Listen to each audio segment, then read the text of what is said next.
Welcome to exam time students. 29 नवंबर 2020 से अब तक के जितने भी आपके करंट अफेयर्स के अपडेटेड टॉपिक्स हैं, आज हम वो इस वीडियो में डिस्कस करेंगे। चलिए आइए फर्स्ट टॉपिक पे।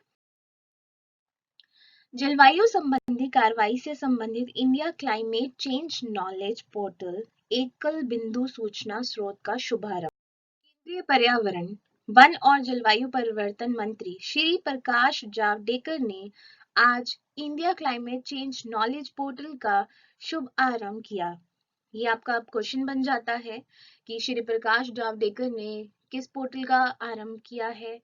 तो आपका आंसर होगा India climate change knowledge portal, या ऐसे भी आ सकता है आपका क्वेश्चन कि India climate change knowledge portal किसने आरंभ किया है, तो श्री प्रकाश जावड़ेकर ने। ठीक है। आगे वेब पोर्टल के शुभारंभ पर प्रसन्नता व्यक्त करते हुए श्री जावड़ेकर ने कहा कि यह पोर्टल एकल बिंदु सूचना संसाधन होगा जो विभिन्न मंत्रालयों द्वारा किए गए विभिन्न जलवायु संबंधी पहलों के बारे में जानकारी प्रदान करेगा, ताकि उपयोगकर्ता इन पहलों की अद्यतन स्थिति का लाभ उठा सके।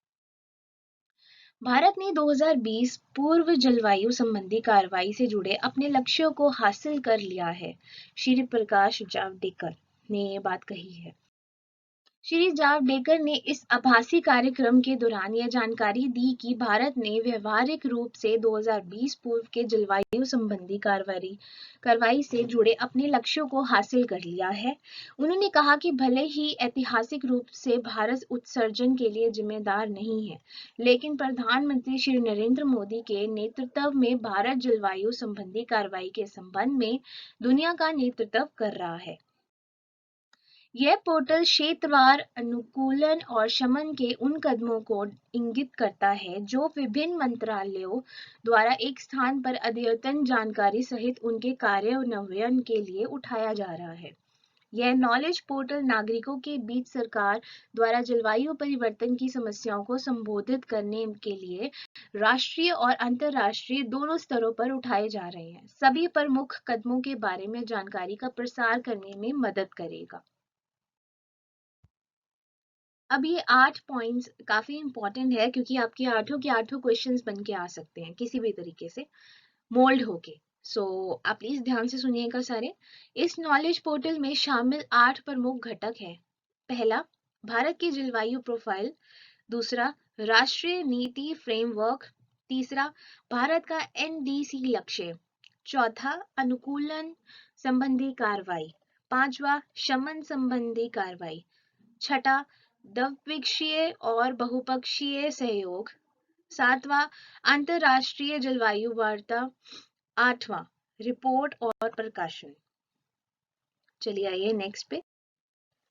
दैनिक नए मामलों में 69% का योगदान 8 राज्यों केंद्र शासित प्रदेशों अर्थात महाराष्ट्र, दिल्ली, केरल, पश्चिम बंगाल, राजस्थान, उत्तर प्रदेश, हरियाणा और छत्तीसगढ़ से हो रहा है।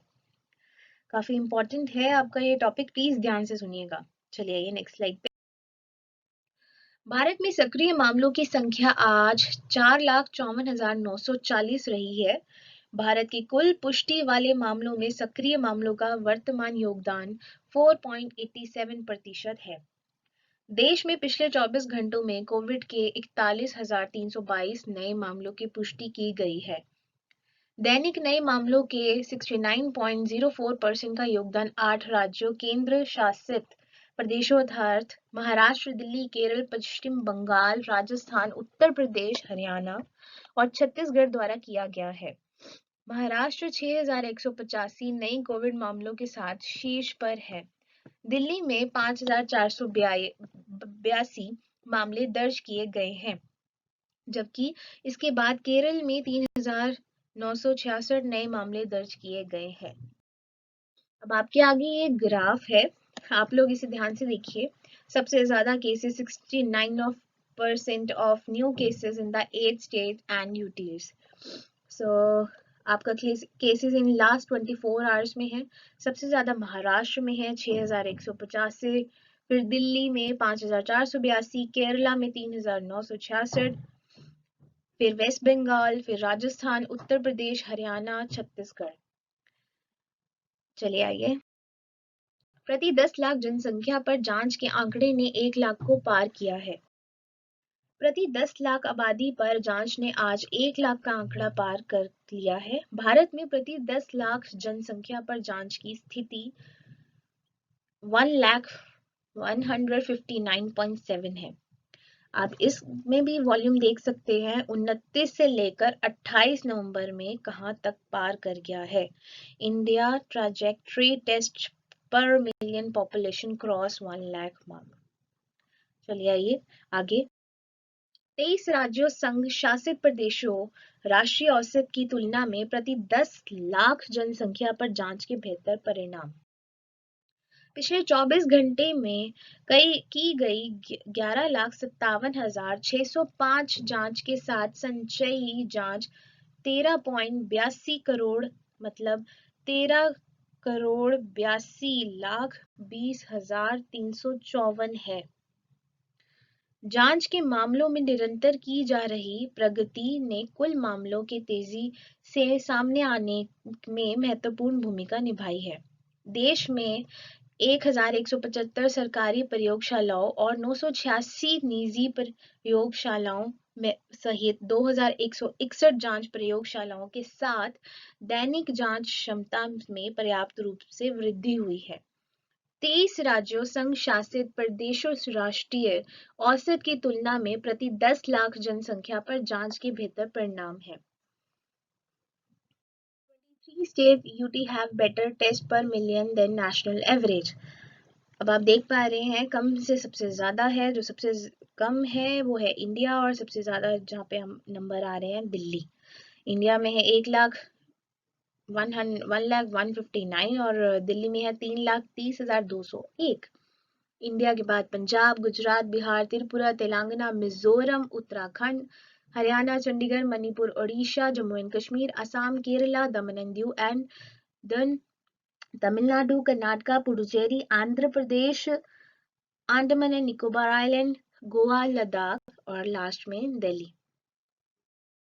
13 राज्यों केंद्र शासित प्रदेशों में राष्ट्रीय औसत की तुलना में प्रति 10 लाख जनसंख्या पर जांच की संख्या कम है। अब वो है सबसे पहले आ रहा है आपका देख पा रहे हैं 29,884 नागालैंड, फिर मध्य प्रदेश, लक्षद्वीप, राजस्थान, वेस्ट बंगाल, मेघालय, हिमाचल प्रदेश, सिक्किम, उत्तर प्रदेश, छत्तीसगढ़, महाराष्ट्र, झारखंड, अरुणाचल प्रदेश और लास्ट में इंडिया। भारत में स्वस्थ हुए कुल मामले 87.59 लाख हैं। स्वस्थ मामलों की राष्ट्रीय दर आज 93.68 है। देश में पिछले 24 घंटों में 41,452 रोगी स्वस्थ हुए हैं। 10 राज्यों केंद्र शासित प्रदेशों में 76.55% नए मामले सामने आए हैं। दिल्ली में एक दिन में अधिकतम 5,937 रोगियों को स्वस्थ होने के बाद अस्पताल से छुट्टी दी गई है। केरल में 4,554 लोग और उसके बाद महाराष्ट्र में 4,079 लोग स्वस्थ हुए हैं। अब 77% of new recovered cases in the 10 states. सबसे दिल्ली, केरला, महाराष्ट्र, छत्तीसगढ़, वेस्ट बंगाल, हरियाणा, राजस्थान, उत्तर प्रदेश, तमिलनाडु और कर्नाटका, जहां न्यू रिकवर्ड केसेस हो चुके हैं इस अमाउंट में। आइए नेक्स्ट देखिए। 10 राज्यों केंद्र शासित प्रदेशों में 78.35% के साथ पिछले 24 घंटे में 485 मृत्यु के मामले दर्ज किए गए हैं। दिल्ली में सबसे ज्यादा 98 मृत्यु दर्ज की गई है। इसके बाद महाराष्ट्र में 85 और पश्चिम बंगाल में 46 मृत्यु दर्ज की गई है।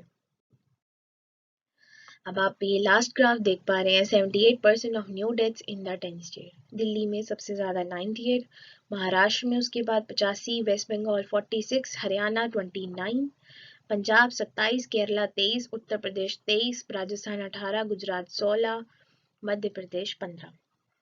आशा करती हूँ आज के टॉपिक्स आपको अच्छे से क्लियर हो गए होंगे। अगर आप में से किसी को भी डाउट हो आप प्लीज कमेंट बॉक्स में गाइस पूछ सकते हैं। वीडियो को लाइक एंड शेयर जरूर कीजिएगा और हमारे चैनल को सब्सक्राइब जरूर कीजिएगा। Thank you.